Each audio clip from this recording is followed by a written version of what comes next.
now, everyone, welcome back to a brand new episode of Thrones Time, Entertainment Buddha's Game of Thrones podcast, where it's usually Matt, which is me, Keith, which is the other guy you'll hear tonight, and Nick, but Nick has bailed on us for one reason or the other. Hopefully he's all right. Hopefully nothing has gone wrong. Hopefully winter has not come from him. Anyways, we got a few interesting Thrones-related topics to talk about tonight. The biggest being the fact that we've got the first teaser trailer for the 8th season, and we actually know the exact day Season 8 will debut. But before we get there, Keith, we do have a few kind of Game of Thrones news items to talk about. One deals with the prequel series that has been greenlit for HBO. Other deals with I would assume, a universally hated character and his death and how it is actually supposed to be more gruesome. And then, of course, we're going to get into that teaser and the first scene we've seen from Season 8. So, action-packed show we're bringing to you, Thrones-ites. All right, Keith, so first things first, let's talk about the official statement put out by HBO about the Game of Thrones prequel, in which they revealed more of the cast. So, up until now, I mean, we've known, who is it? Naomi... Is she Campbell or Watts? What Naomi is she? Watts. Yeah, we know Naomi Watts is going to kind of be the headliner of the prequel. Again, if you're not familiar with the prequel, it's going to be set thousands of years before what we're watching now. And it's going to deal with essentially, the basically the fall of the first men, or... What's the age they call it again, Keith? It's escaping my mind. The Long right now. Night. Well, that's at least the title that George Martin wants to use for it. Yeah, but it's essentially going to tell a tale of a Westeros where, magic, the children, the first men, all that stuff's still kind of going on, and then whatever happens to create this long night, which we're thinking is probably going to involve maybe the creation of the Night King. We might get some of that. But anyways, up until now, we've only really known that Naomi is going to head it. We heard that she's going to be some sort of a aristocrat type of person, but also has kind of a shady side to her. I believe it was almost described as like she's may be magical or something like that. Yeah, like an aristocrat with a dark secret. Yeah. So, a Game of Thrones character. Right. Oh, yeah. Who headlines as a charismatic socialite hiding a dark secret. There you go. Okay. So we were somewhat not close, but close, if you know what I mean. Yeah. But anyways, we got some new faces and names that are going to be joining Watts in this Game of Thrones prequel. A lot of them are new. One I recognize because I know she was tapped for Star Wars Episode 9 by JJ. Others I sort of remember, so let's just go ahead and I'll rattle off the names. So the new casting for the Game of Thrones prequel includes Naomi Ackie, who, again, she is the Star Wars Episode 9 character I just mentioned. You might have seen her in Lady Macbeth. You have Denise Gu, I'm guessing, from Monday. Jamie Campbell Bower from Sweeney Todd, The Demon Barber of Fleet Street. Love that movie, by the way. And he was in Fantastic Beasts, The Crimes of Grindelwald.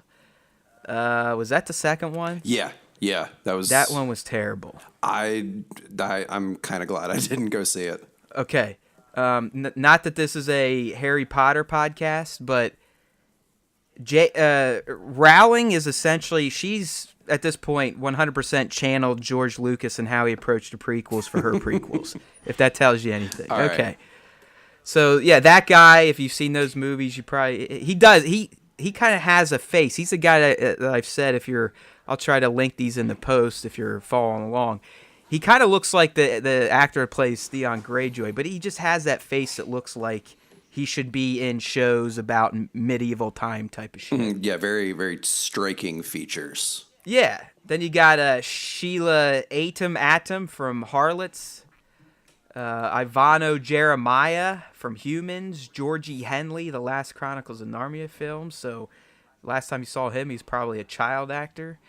Alex Sharp, How to Talk to Girls at Parties, and Toby Regbo, The Last Kingdom, and Fantastic Beasts, The Crimes of Grindelwald. So there must have been a shared casting director there. bringing in all these Fantastic Beasts actors. Again, there's really not much we can say about this, right, Keith? I mean, yeah. Aside from they are attached to the project now. We have no idea who they're going to be, what roles they're playing. I can only say that I hope Jamie Campbell Bower doesn't sing, because his songs in Sweeney Todd were the most annoying part of the entire movie for me, at least. I forget. Did that start as a theater play? Yeah. Or a book or something? Okay.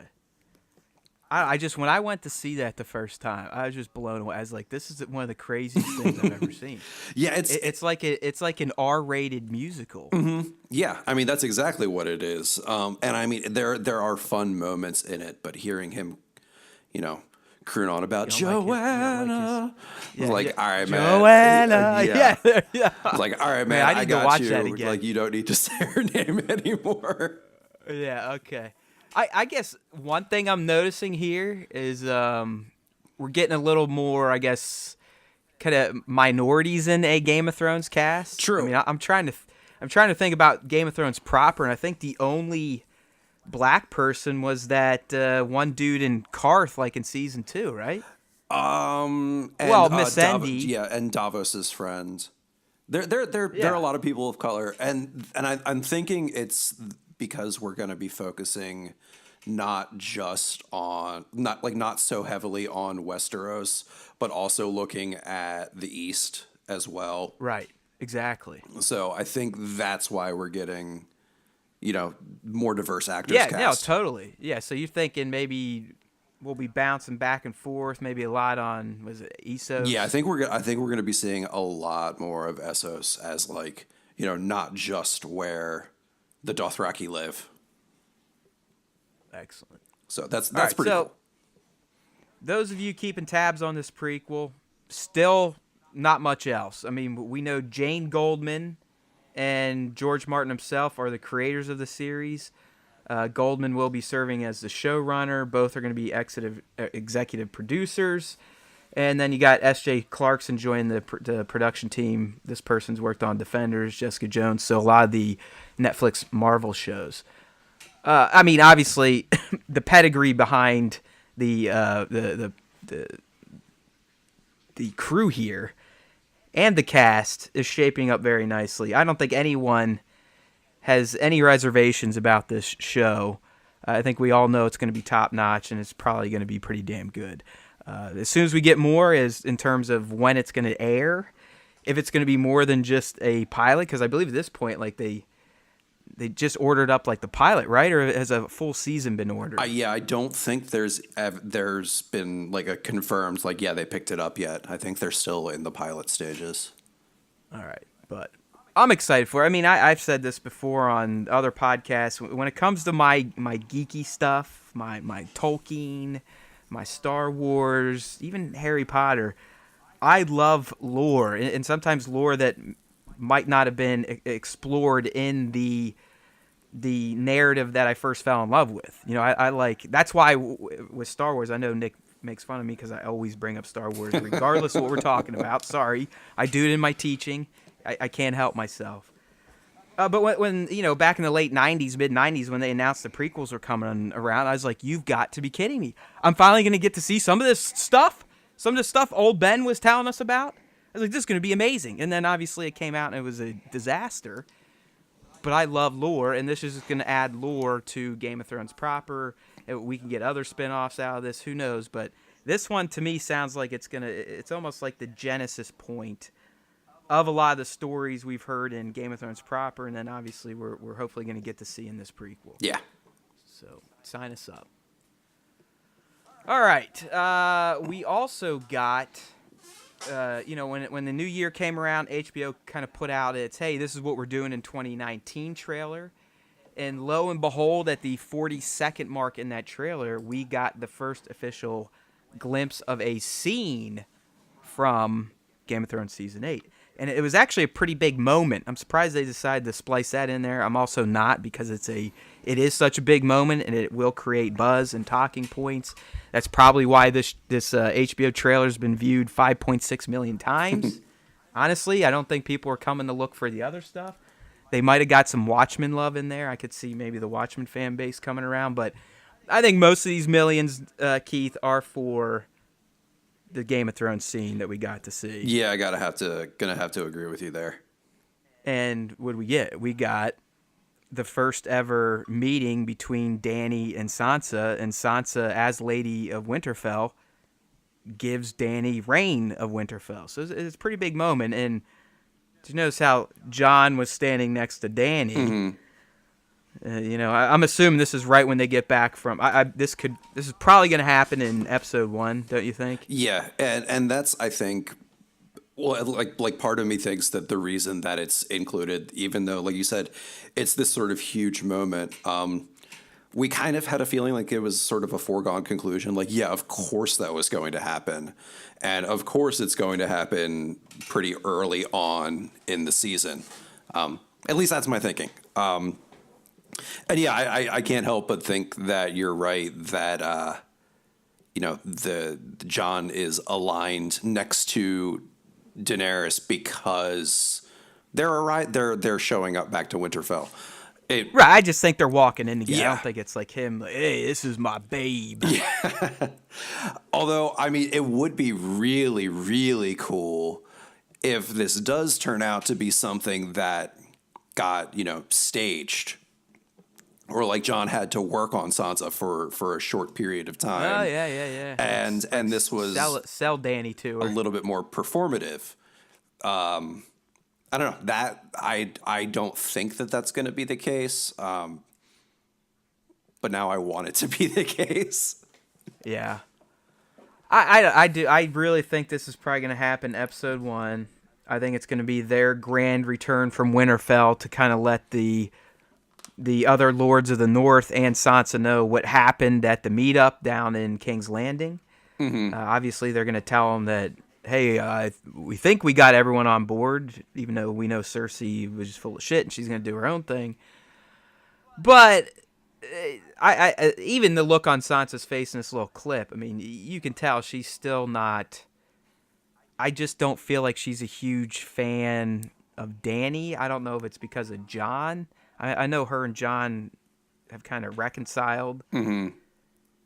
I don't know. I mean, have they, though? I'm trying to remember back. I mean, doesn't he leave in season 7 and she's kind of pissed at him? Yeah, and she is and they haven't really seen each other since. Yeah, she is not okay with him going to kind of like explore this relationship when Jon that's leaves. what I thought. So she doesn't have any love for Dany, mm-hmm. and I don't really think at this point she's that, I don't want to say distrusting of Jon. I don't know. I don't know if she feels like he's going to creep on her power, even though technically it's his in their eyes because he's the male, even though he's not a Stark. Yeah. I don't know. There's a lot of interesting stuff to talk about. I think a lot more is going to come up when we start talking about that Symbolism teaser, but there's it's kind of a faux cordial reception on the part of Sansa. Oh yeah, and it's purely like, hey, I'm doing this because I have to, not because in the back of her head's I want like, to. You white-haired cunt. You can just tell, like she's ready to like ice zap her out of her eyes. Mm-hmm. But who knows? I'm sure that'll all change, and then they'll just all hate Jon. All right, so that was our first tease, as a commenter is saying here on the video. Game of Thrones Season 8 trailer, please. This is the biggest pickle tickle of all time. And I have to agree with John Doe. Definitely was a pickle tickle. We just got the teaser, though, so I don't think we're going to get like a full trailer probably till around Super Bowl time. Yeah, that's probably a good estimate for when we'll get like an actual like trailer. Yeah, maybe during the conference championship games this Sunday, I could possibly see maybe another Avengers or maybe the first Star Wars also coming out around these same times. They're just, you gotta understand, people. They want to drop these things when they know people are gonna have eyeballs on televisions. they're going to be ready, because really these people don't care about releasing on YouTube. They make their money by selling or by airing this stuff in front of people's eyeballs, millions and millions and millions of people during these big sports events. That's why you get a lot of these drops. And I actually believe the teaser dropped last week, or was it last weekend during the playoff games? I think so, yeah. Yeah, so be prepared. Be prepared. Yeah. We may get something in like a more traditional trailer, maybe Super Bowl Sunday, early February, so a few weeks from now. Mm-hmm. All right, man. Up next, our buddy Nick dug up an interesting Game of Thrones article. Just came out, actually, even though it's about a scene that aired, I believe, 2 years ago? Yeah. No, 3 years ago now. Oh, shit. God, yeah, you're right. Yeah, it's crazy. It's crazy how fast life moves at this point in our lives, but yeah. Anyways, this article Nick dug up, it talked about how Ramsay Bolton, yes, that guy. You remember, he used to be on the show, and he was a big asshole. His death scene, which, if you remember, was pretty raw. I mean, Sansa essentially fed him to his dogs. But according to what is this? Image Engine Design, which is the VFX company that has worked on some Game of Thrones VFX. Apparently, this scene was supposed to be even more gruesome than it was, and he went on to explain that they actually cooked up a CG jaw for Bolton, which then animated the flesh ripping between his skin and gums. I'm guessing the. But dog I guess was, when like, he biting screened him. it, yeah. But I guess when they screened it for, probably the duo, they were like, yeah, that might be too gruesome to air even for a Game of Thrones, which is pretty damn special. I mean, that's saying a lot about what this Image Engine Design people cooked up. Yeah, I also think it might have been a sort of a combination of like, yeah, it's too gross, but like you got to think of when that moment comes in the Battle of the Bastards episode. It's right in the closing moments. And, we want to be cheering. We don't want to be repulsed at that exact moment. We want to be like, yeah, Sansa, stick it to that motherfucker. Not, oh, God. Like, you don't want to even remotely feel sorry for Ramsay as you see really his lips point. being separated from his jaw. Like, no. You want to be like, damn, doggo, eat that guy. That's I did not look at it from that perspective, but you're right. You're right, because even sometimes, like I love gore and over-the-top violence in movies. I'm just one of those people. I love it in my video games. I love it in movies. It just, I don't know, simplistic, caveman, whatever. I love gore. Like the latest Rambo, that type of gore, where he's got this 50 caliber machine gun just sawing people's heads, arms off, bodies exploding. I love that type of stuff. But sometimes when it's the torture gore, even if it's like like a Bin Laden or someone you just fucking hate, they're a terrible, terrible human. Keith is 100% right. Sometimes you can almost develop a compassion for these devil beings because of what's happening to them is so awful to watch. Like they can be the worst human being ever, but there's still some sort of baked in compassion for fellow human beings. I mean, he deserved everything that he got, but do I want to watch that at the end of the Battle of the Bastards episode? Probably not. I just thought, that's also coming sort of right after an hour of just nonstop brutality. Yeah, John getting trapped in a human mountain sandwich. Yeah. And lots of claustrophobia going on. But it is like now that you brought that up, the more I think about it, I think I have an issue with torture scenes in general. I just, like, even real life movies where they're torturing terrorists, they're terrorists. And for some reason I get a little like squeamish, like, oh. Like, or like mob tortures when they like break your legs or snap your fingers. Like, even that stuff's like, It's because you're not a moral vacuum.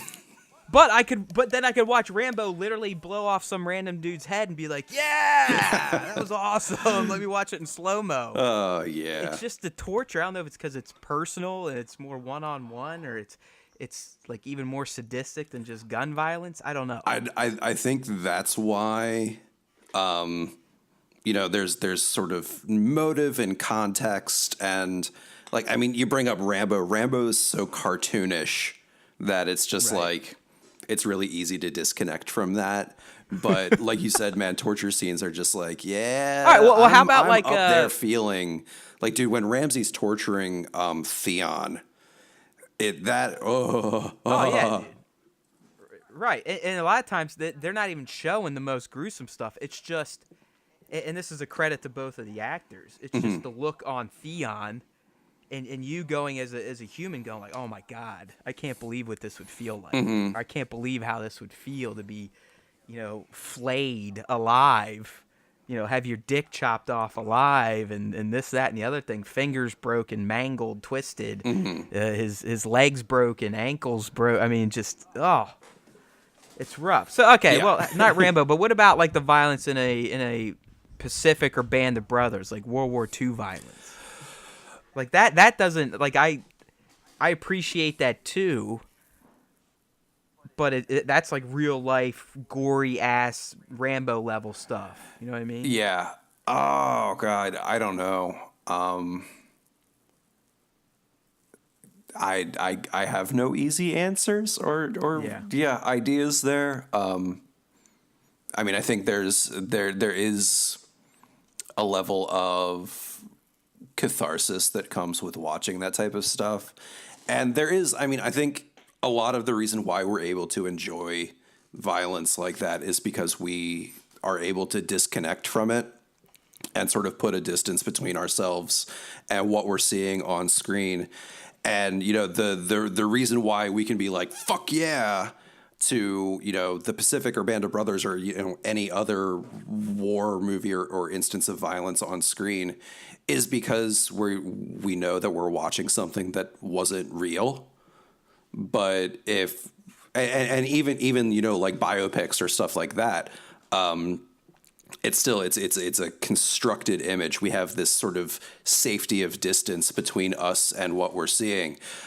I can pretty much guarantee, and I mean, I'm speaking purely from my perspective here, but if I were to see something like that in real life, I would run screaming. Yeah, I mean, none of us can say it outside of those that have been in war zones or war trauma units, whatever. But from people I know, have talked to, and they're willing to share some of that stuff, it's... You can see it in their eyes how much it is affecting them. I mean, it's just, you don't even have to go much further than, okay, yeah, I get it. You've been in a war zone, you've seen it, you may have seen one of your best friends' head explode, or arms fall off because of an IED. So yeah, I don't think any human would know how they'd handle it until they're thrust in that situation, and that's why the people that volunteer to do that stuff are such heroes. So. Yeah, I just remembered the name of the guy who sort of put a name to the theory that I was just talking about. It's a guy named Edmund Burke in a book called A Philosophical Inquiry into the Origins of the Beautiful and the Sublime. And what he's talking about there is what he calls the sublime, this sort of ability to feel fear, but at the same time feel exhilarated in a sense of distance, in a sense of safety. That's why we look at like mountainscapes. Like you look at the Rocky Mountains, you're just like, holy shit, those mountains are badass. They represent, beauty. They represent adventure and exhilaration, but they also represent, like if you tried to climb them and you weren't prepared, you're going to die. Yeah, die. You don't have to climb it. If you're just in the mountains, not prepared, you're probably going to die. Yeah. But anyway. Yeah, I don't know, man. It's some deep shit. I guess we'll have to hire a shrink for the next cast, because we're getting into like some deep inner workings of subconsciousness. I like it though. Yeah. I like it. That's why we like having the English guy on the show here, the English master. All right, man. So, kind of moving on to the big one, the big topic since the last time we talked, and that was this teaser we got. And I'm going to refer to it as a Symbolism teaser because, unlike most teaser trailers or trailers in general, it did not show us flashes or a montage of clips from the upcoming season. I mean, they literally had a budget for this, brought in the cast, and filmed a special teaser because of the symbolism they wanted to add to it. It's not long. I mean, I believe it's less than a minute long.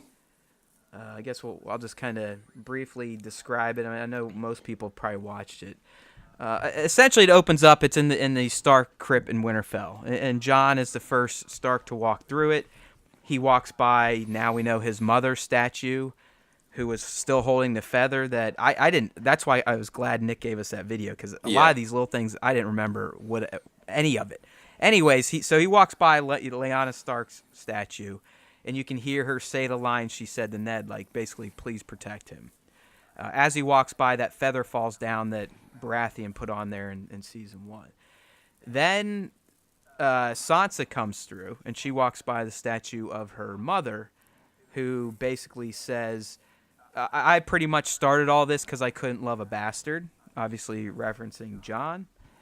And then Arya comes through, and she walks by Ned's statue, right? No, she walks by no statues. Oh, yeah. Sorry, that's right. Because, she's the unique one in that she doesn't walk past anybody. Again, she is the Stark with no name anymore. She is a faceless woman. Yeah, and then Jon walks past Ned. Right, and then Ned, what line does he say? Do you remember? Oh, God. What is Ned Fail. talking about? Oh, no. Ned's talking, again, it's a line he delivered to Jon. Basically, like, you're a Stark, yada, yada, yada, don't blah, blah, blah. Something like that. Yeah. And then all three of the Stark children eventually end up in the same spot. Sansa's in the middle, Jon and Arya on the side. And they are looking at their own statues in the crypt. So if you know what these crypts are back then, basically when someone died, they'd be buried under the castle, and they'd get a statue of themselves carved. So the fact that these Stark children are seeing their own statues is implying to them, the audience, whatever, that, hey, these characters may very well be dead when everything's said and done. And then as the teaser ends, the light dims a bit, gets a little blue, a little cool tint, and then in comes the ice smoke, I guess representing the Night King. It destroys the feather, which in that video, Keith, and you can explain to me if they're right, feathers are supposed to represent a mother's love. Like, is that something we're supposed to know? Or caring or love? I mean, that's basically what they were saying. Okay. Exactly. Okay. Well, the fact that you're like, yeah, whatever, dude, then good, because I felt the same way. But they're trying to, like, create some symbolism with the feather and how that's supposed to represent a mother's protection. It's the first thing to get frozen over.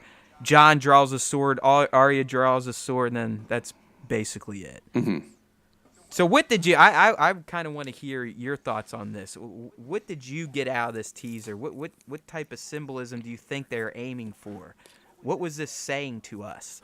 So I'm thinking that the focus on Jon, the fact that he gets to walk past two statues, and even Kat's statue is, Sansa passes that, and the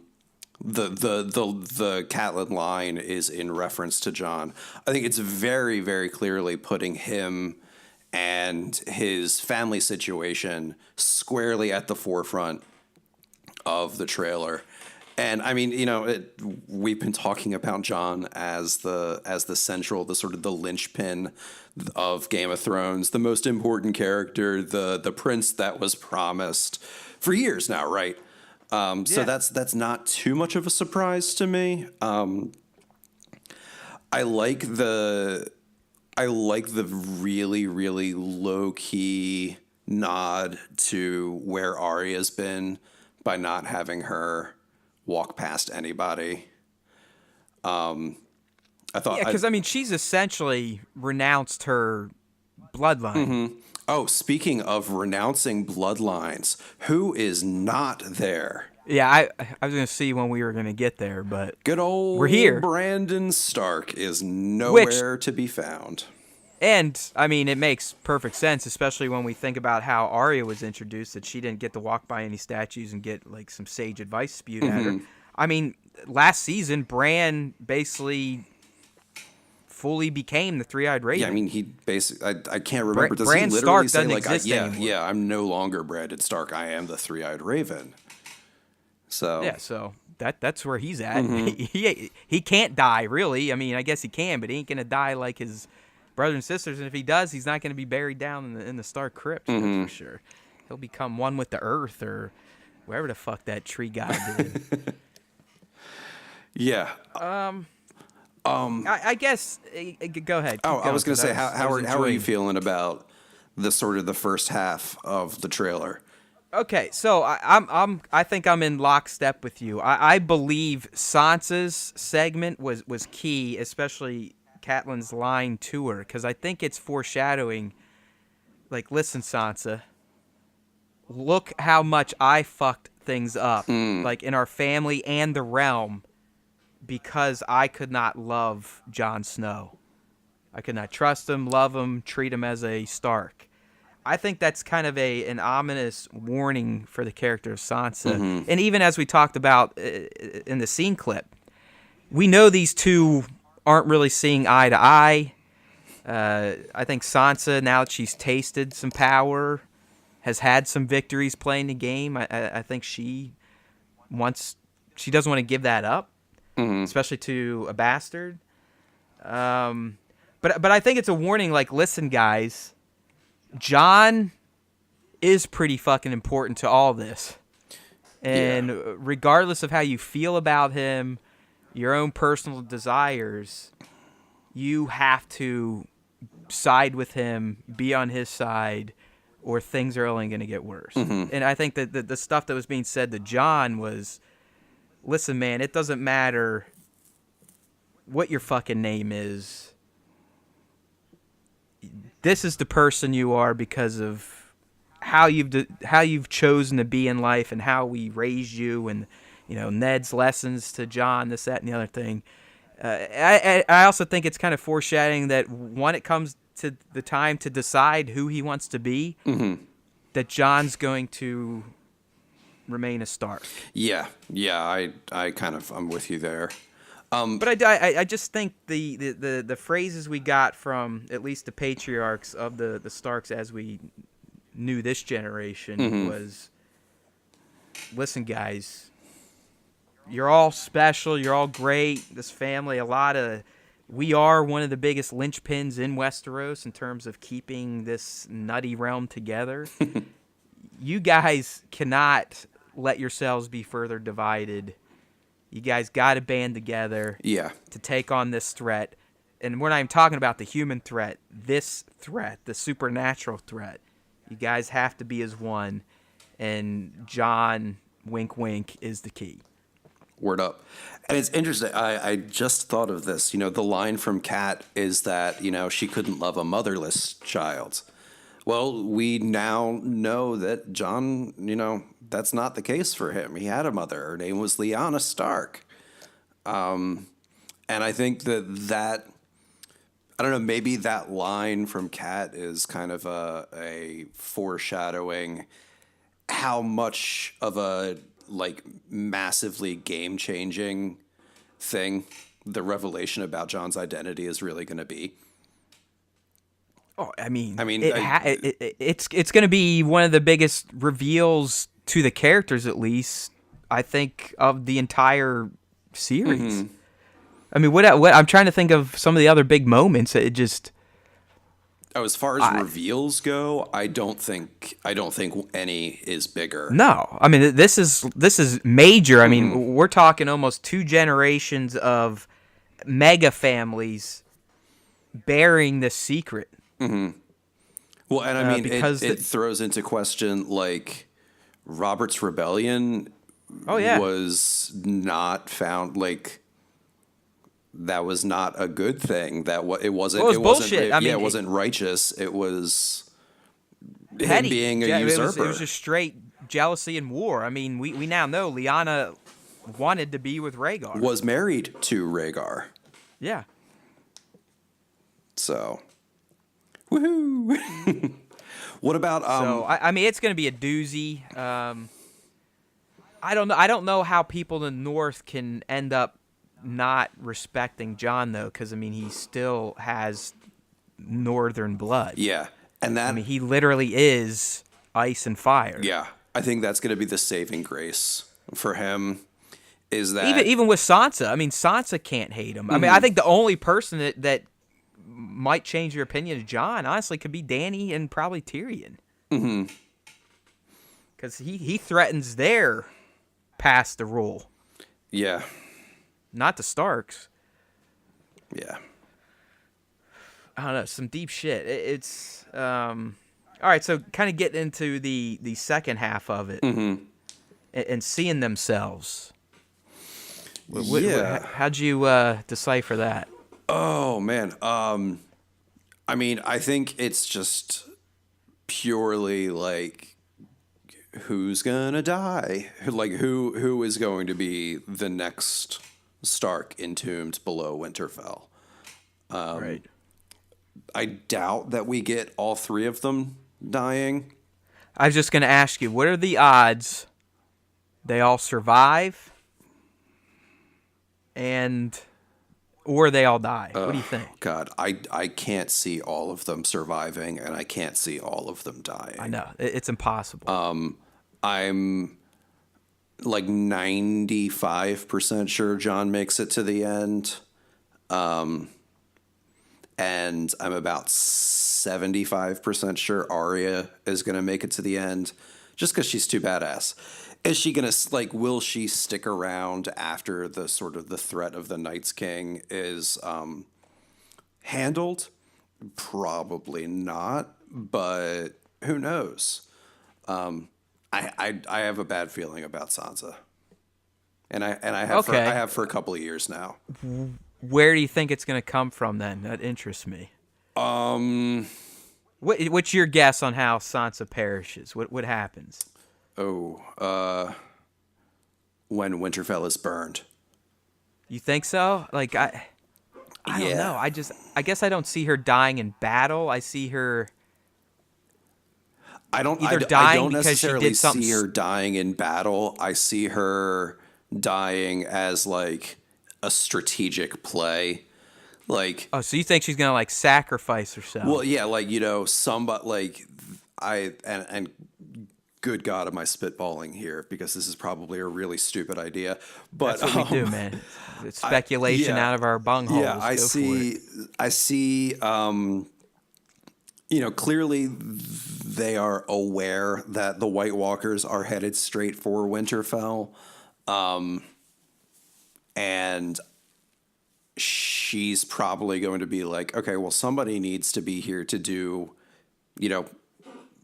XYZ, whatever task there needs to be accomplished. Like I can't. I'm also having a really hard time seeing them just bail on Winterfell without putting up any kind of a fight. Well, if you remember back many Thrones times ago, we got that leaked image of what we thought was the Winterfell set essentially being razed. Mm-hmm.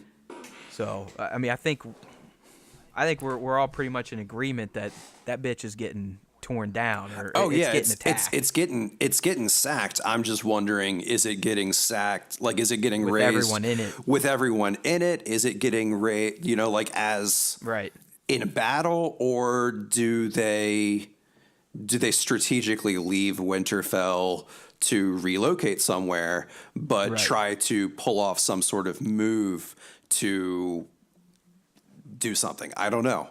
I don't know. Here's where I'm gonna go with Sansa. If we're going with the idea that she is gonna die, Okay. I think it will come as she does something selfless, heroic, whatever you want to call it, for either Arya or Jon. Okay.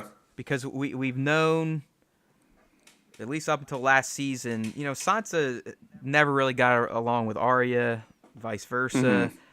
Sansa also was never really close with Jon. I mean, she's always kind of been like the proper princess type of character of the Stark family. Word. Like she wanted to be the princess, the queen. Like she's into all that type of medieval culture. I don't know. I think she's going to do something that surprises us as an audience, and that would be, I don't know. I've never really felt like she's a selfless character as bad as that sounds. No, man. She's been, up until very, very recently, she's been insanely selfish. Right. Which is one of the reasons, I think, why she's had so much trouble. Right. So that's, I kind of think, like, if she does die, it would be in that vein. Okay. Like, hey, I finally realized that there's other more important things than Sansa here. Yeah. And Sansa being a princess or queen or lady of Winterfell. And this is kind of me making up for all the shit I've done.